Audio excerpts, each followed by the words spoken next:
কেন্দ্রও নয়, ঠাকুরও নয়, ফাঁকি দিলেই পেতে হবে তা। অর্থাৎ আজকে সারা পৃথিবীময় মানুষ ছুটছে টাকা পয়সা অর্থ যশ প্রতিপত্তির পিছনে। ঠাকুর এই কথা কেন বললেন প্রথমেই? আজকে আমরা অনেক ধর্মগ্রন্থ পৃথিবীতে পড়েছি, ঠাকুর পৃথিবীতে বারবার এসছেন।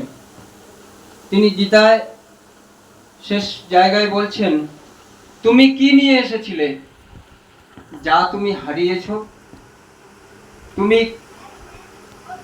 যা নিয়েছো এখান থেকেই নিয়েছো, যা হারিয়েছো এখানটাই নিয়েছো, যা হারিয়েছো এখানেই থাকবে। অর্থাৎ সোজা কথা একটাই, যে আমরা কিছু নিয়ে আসিনি, কিছু নিয়ে যাইনি। আমরা পূর্বজন্মের অনেক কর্মের ফল নিয়ে আসি, এই জন্মের কর্মের ফল নিয়ে যাই। ঠাকুর বলছেন, মৃত্যুকালে যেই ভাব ধরে ছেড়ে শরীর যায় জীবন, জন্মে আবার তেমনি স্থানে ওই ভাবের পথ পায় যখন। অর্থাৎ আমাদের জীবনে প্রত্যেকটা মুহূর্তে তাকে, প্রত্যেকটা শ্বাস প্রশ্বাসের সঙ্গে তাকে জীবন্ত রাখা। ঠাকুরকে ভালোবাসা মানে বলছে, আমরা দীক্ষা কেন নিয়েছি? না, দীক্ষা নিয়েছি এই কারণে, নাম করব বলে। আর ঠাকুরকে গ্রহণ করেছি, ঠাকুর বলছেন নাম আর নামই অভেদ। অর্থাৎ তিনি নামই, তিনি নাম, আমি নামই। অর্থাৎ হচ্ছে এই যে নাম আমরা করি, নাম করলে তার প্রতি ভালোবাসা জন্মায়। আর এই ভালোবাসায় তিনি প্রত্যেকটা মানুষের জীবনকে উত্তরণের দিকে নিয়ে যাচ্ছেন। কিভাবে? এক দাদা এসে ঠাকুরকে বলছেন, ঠাকুর আমার অর্থ যশ প্রতিপত্তি দরকার। ঠাকুর বলছেন এগুলো চাস না। তিনি বলছেন না, আমার টাকা পয়সাই দরকার, অর্থ যশ দরকার। ঠাকুর বলছেন দেখ গা কি হয়, চেয়ে দেখ।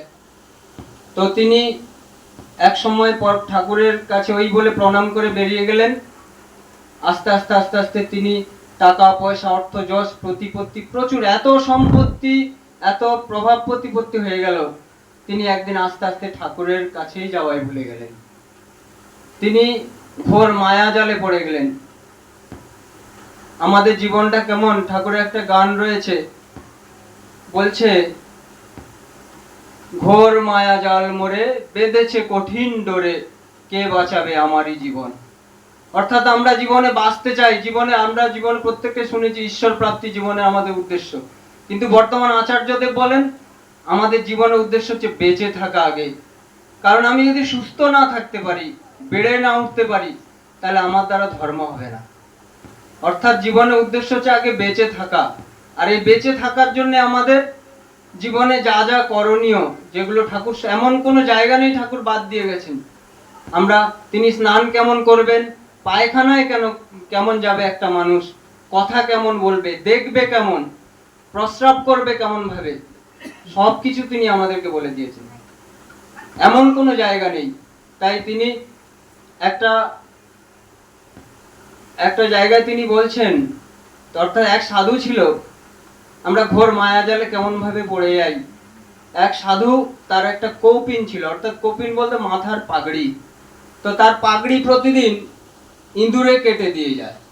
তো তিনি নাজাল হয়ে পড়লেন সেই পাগড়ি বাঁচানোর জন্য।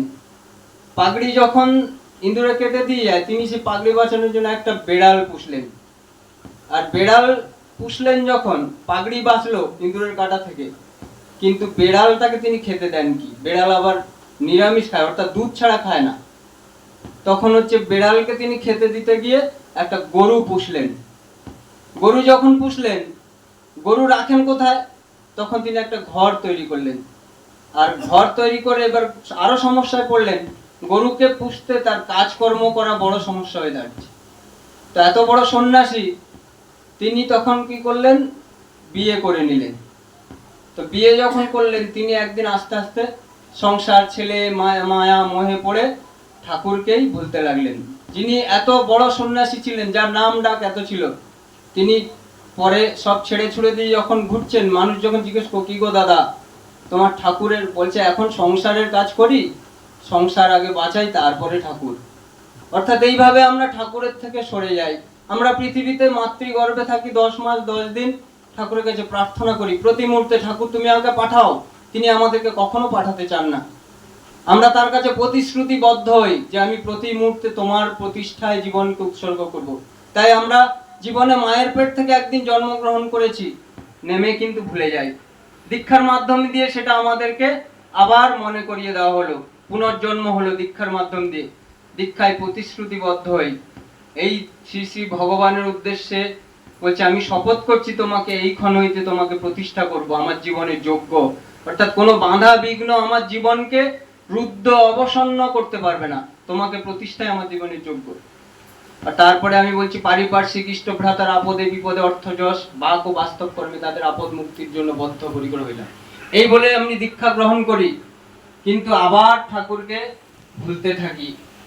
তাই ঠাকুর বলছেন, দেব দেবতা হাজার দৈসা, বর্তমান আচার্যদেব ঠাকুর বলছেন বর্তমান আচার্যদেবকে কেন্দ্র করে বলছেন, দেব দেবতা হাজার ধরিস, আচার্য যার ইষ্ট নয়, স্পষ্টতর বুঝে রাখিস জীবন চলায় নেয়াত ভয়। আমরা ঠাকুর বলছেন, কেন আমরা ঠাকুরের আপন করতে পারি না? ঠাকুর বলছেন, বি কনসেন্ট্রিক, এককেন্দ্রিক হওয়া, অর্থাৎ এককে ভালোবাসো। ঠাকুর বলছেন, বহুর সেবায় দিন খোয়ালি, জীবন হলো বেমালুম, এক স্বার্থী না হওয়াতে জীবন হলো শুধু জুলুম। আমাদের প্রত্যেকটা আজকে ঠাকুর আমরা প্রত্যেক দিন সৎসঙ্গে যাই, প্রার্থনা করি। ঠাকুরের প্রার্থনায় রয়েছে তিনি কে। ঠাকুরের প্রণাম মন্ত্র বলছে, ওং ব্রহ্ম পরম ব্রহ্ম কুল মালিক রাধাস্বামী দয়ালের চরণে প্রণাম জানাই। প্রণাম মন্ত্রেই তিনি কে এটা বুঝিয়ে দিচ্ছেন আমাদের। তারপরে বলছি, গুরু ব্রহ্মা গুরু বিষ্ণু গুরুদেব মহেশ্বর গুরু রেব পরম ব্রহ্ম তস্মৈ শ্রী গুরু নমঃ। অর্থাৎ ব্রহ্মা বিষ্ণু মহেশ্বরের প্রতিরূপ তিনি। আমরা ব্রহ্মা বিষ্ণু মহেশ্বর জানি। ঠাকুর বলে এক জায়গায় বলছেন, যদি আমার কোনো চলায় ত্রুটিতে শিব রুষ্ট হয়, তখন তাকে গুরু শান্ত করতে পারেন। কিন্তু কোনো চলায় ত্রুটিতে যদি গুরু রুষ্ট হয়, পৃথিবীর কোনো দেব দেবী নেই গুরুকে শান্ত করবে। তাই আমাদের গৃহস্থালী যেসব পূজা, পারিবারিক যেসব পূজা হয়, সবার আগে গুরুর পুজো করা হয়, ব্রাহ্মণ পুরোহিত মহাশয়রা।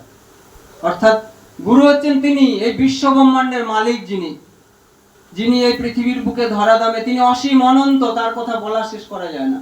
তিনি বলছেন অনন্ত অসীম। এই অসীম যখন সসীম হয়ে ধরা তেলন স্থান, বৃত্তি ভেদি টান হলে তাই দেখবি ভগবান। অর্থাৎ তাকে আমাদের এই বৃত্তি, আমাদের আজ্ঞা চক্র বা সরলেন্দ্রিয় বা কেউ সিক্স সেন্স আজকের বিজ্ঞানের ভাষায় বলছে, এই জায়গা ঠাকুর বলছেন, তুমি আচার্যদের খুব সুন্দর বলছেন যে অলৌকিক বলে কিছু ঠাকুরের জগতে ছিল না। শ্রী ঠাকুরের কাছে গিয়ে এক দাদা বলছেন, ঠাকুরকে স্নান করানো হচ্ছে, তিনি বলছেন, কি এগুলো কি? বলে বোতল। কি হবে না, আপনার স্নানের জল নিয়ে যাব চরণামৃত। ঠাকুর বলছেন, চরণামৃত না নিয়ে একটু চলনামৃত নিয়ে ঠাকুরের চলনটাকে। তাই ঠাকুর বলছেন, চলন ছাড়া চরণ পুজো, বন্দা পুজো তাই জানিস, আদর্শতে অটুট চলন বর্ধনা তোর তাই মানিস। আমি যদি জীবনে বর্ধনমুখী চলনে চলতে চাই, তাহলে ঠাকুরের বিধিবিধান যজন যাজন ইষ্টভৃতি সস্তায়নী সদাচার। যজন মানে একেবারে সোজা, যিনি বলছেন ঠাকুরকে যে আমি ঠাকুর, তিনি পুরুষোত্তম, জানতে হবে। অর্থাৎ ঠাকুরের নানা রকম বই পত্র আছে, ঠাকুরের